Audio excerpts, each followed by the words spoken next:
কালীগঞ্জ বিধানসভায় নতুন ভোটার তালিকা প্রকাশ, জেলা প্রশাসনের বাদ পড়ল একাধিক ভোটারের নাম।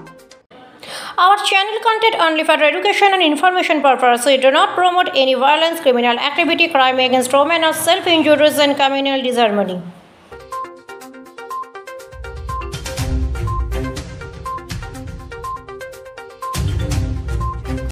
নদিয়ার কালীগঞ্জ বিধানসভার বিধায়ক নাসির উদ্দিন আহমেদ প্রয়াত হবার পর কালীগঞ্জ বিধানসভা কেন্দ্রটি প্রতিনিধি শূন্য হয়ে পড়ে।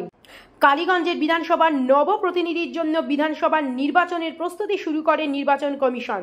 সেই প্রস্তুতি পূর্ণাঙ্গ রূপ দিতে নেমে পড়ে নদিয়া জেলা প্রশাসন। নির্বাচনের পূর্ব প্রস্তুতি উপলক্ষে ভোটার তালিকা সংশোধন, নতুন নাম সংযোজন ও মৃত ও অন্যত্র চলে যাওয়া ব্যক্তির নাম বিয়োজন করার জন্য দীর্ঘ 1 মাস সময় নেয় জেলা প্রশাসন। এরপর আজ নদিয়ার কৃষ্ণনগরের জেলা প্রশাসনিক ভবনের কনফারেন্স হলে এক সাংবাদিক সম্মেলন করে জেলা শাসক এস অরুণ প্রসাদ জানান, ভোট পূর্বে চূড়ান্ত ভোটার তালিকা প্রকাশ করা হয়েছে। কালীগঞ্জ বিধানসভার অন্তর্গত প্রায় নতুন 48টি পোলিং বুথ সংযোজন করে মোট বুথ সংখ্যা 309টি বুথ করা হয়েছে এবং নতুন ভোটার তালিকা অনুযায়ী ভোটার সংখ্যা 2,52,670 জন, যেখানে পুরুষ ভোটারের সংখ্যা 1,30,363 জন, মহিলা ভোটারের সংখ্যা 1,22,303 জন। ভোটার তালিকায় এখনও নাম বাদ গিয়েছে তারা আগামী 15 দিনের মধ্যে নাম নথিভুক্তের জন্য জেলা শাসকের কাছে আবেদন করতে পারবে। এই বিষয়ে তিনি আর কি জানালেন, আসুন শুনে নেব।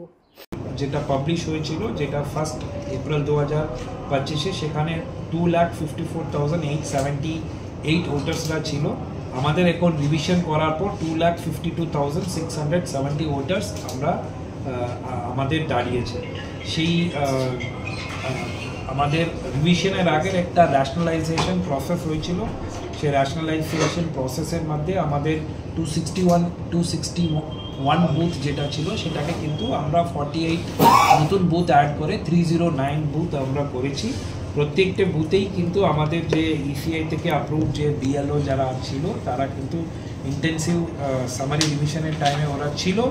আর তারপরে আমরা যে বিভিন্ন ফর্ম 6, ফর্ম 7, ফর্ম 8 যেটা আছে সেটা আমরা ইনভাইট করে নিয়ে ডিসপোজাল করার পর যে ফিগারটা দাঁড়িয়েছে সেটা আমি বললাম।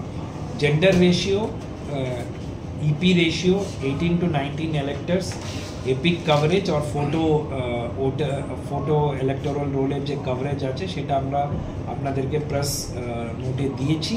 এর বাইরে কিন্তু আমাদের যেটা যে রোল পাবলিকেশন হয়েছে তার আপিল প্রসেস, ইআরও এবং এইআরও যে ডিসপোজালগুলি করেছে তার এগেনস্টে ওরা ডিস্ট্রিক্ট ইলেকশন অফিসার কিংবা ডিস্ট্রিক্ট ম্যাজিস্ট্রেটের কাছে যে আপিল প্রসেস আছে 15 দিনের মধ্যে এবং চিফ ইলেকটোরাল অফিসের কাছে যে আপিল প্রসেস আছে 30 দিনের মধ্যে, তার নিয়ে আমরা ডিটেল বিবরণ যেটা আছে সেটা প্রেস নোটে দেওয়া আছে। সেটা পলিটিক্যাল পার্টিকেও আমরা শেয়ার করেছি। যে ফার্স্ট আপিল আর সেকেন্ড আপিলের যে প্রক্রিয়া আছে সেটা আমাদের ইন্টেন্সিভ সুইপ ক্যাম্প হয়েছে, যাতে আমাদের ভালোভাবেই আমরা এই স্পেশাল ক্যাম্পেইনটাকে করতে পেরেছি। আর আপনারা তো জানেন থ্রু আউট দ্য ভিজিট আমাদের স্টেট থেকে ভিজিটগুলো হয়েছিল। আমাদের রোল অবজারভার এবং deputy CEO, joint CEO, additional CEO এবং সিইও নিজে, সিইও স্যারও নিজে এসেছেন, প্রেস কনফারেন্সও করেছেন, আপনাদের সাথে ইন্টারাকশনও করেছেন, ফিল্ড ভিজিটও করলেন। আমাদের প্রেস কনফারেন্সে আমরা এই সমস্ত তথ্যগুলো তুলে ধরতে চাই, সেটা আমরা ফটো সমেত আপনাদেরকে আমরা হ্যান্ড ওভার করছি। Thank you.